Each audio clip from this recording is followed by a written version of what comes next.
বিশ্বকাপ ফাইনালের আগে ঠিক কি ঘটেছিল আর্জেন্টিনা শিবিরে?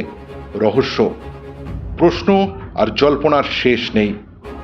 ঠিক কি কারণে এতটা খারাপ ফুটবল খেলল আর্জেন্টিনা? কেন এতটা মোটিভেশনহীন? বাইরে থেকে কোনো বল প্রয়োগ হয়েছিল কি? তা নিয়ে হাজারো প্রশ্ন।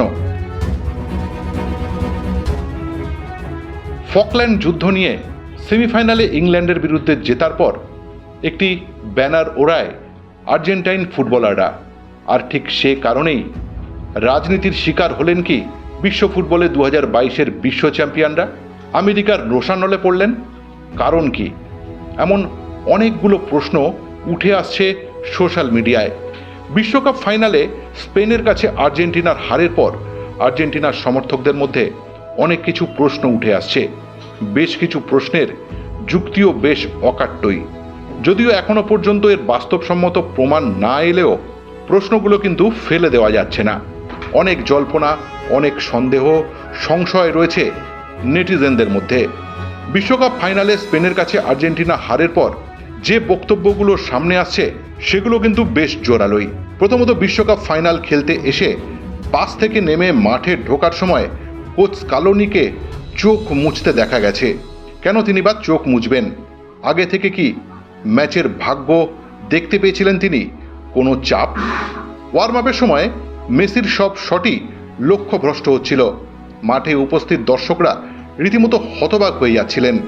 তাদের প্রশ্ন, এটা কি খেলা থেকে মন সরে গেছিল বলে? এমনকি মেসির কাছেও ছিল এই ম্যাচের রেজাল্টের উত্তর। মেসির পরিবার মিয়ামিতে থাকা সত্ত্বেও কেন স্টেডিয়ামে ফাইনাল দেখতে আসেননি? এই প্রশ্নও তুলছেন তারা। তাদের দাবি, মাঠে ঢোকার সময় এনজো ফার্নান্ডেজ ও লিসান্দ্রো মার্টিনেজকে কাঁদতে দেখা যায়। এমনকি সেই সময় মেসি নাকি সবাইকে বলছিলেন, যা হয়েছে সব ভুলে যাও, মাঠে নেমে খেলো। তাদের প্রশ্ন, মেসির এই কথার মানে কি? কোনো মতে 90 মিনিট পার করে দেওয়াই কি লক্ষ্য ছিল আর্জেন্টিনা দলের? ম্যাচে স্কালোনির স্ট্র্যাটেজি তাদের কাছে বিস্ময়কর।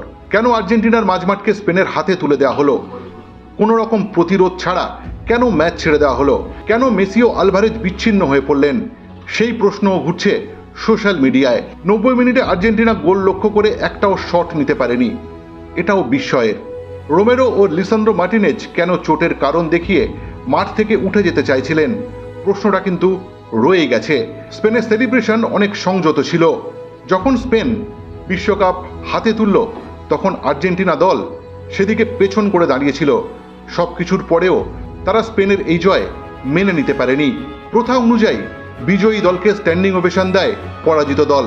আর্জেন্টিনা সেটাও দেয়নি। আসলে আর্জেন্টিনা এই জয় মেনে নিতে পারছিল না। দীর্ঘদিন ধরে কাছ থেকে আর্জেন্টিনা দলকে দেখা সমর্থকরা বলছেন, এত নিস্তেজ মোটিভেশনহীন দলকে তারা কখনো দেখেননি। তবে তাদের প্রশ্ন, তাদের দাবি শুধুই জল্পনা, শুধুই গসিপ। এর কোনো প্রমাণও নেই, যুক্তিও খুঁজে পাচ্ছেন না অনেকে।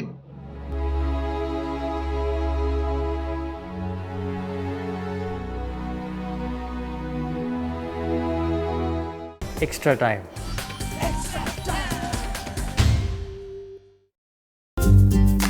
লেটেস্ট নিউজ আর এক্সক্লুসিভ ভিডিওর সঙ্গে আপডেট থাকতে এখনই সাবস্ক্রাইব করুন আমাদের ইউটিউব চ্যানেল। বেল আইকনে ক্লিক করতে ভুলবেন না যেন।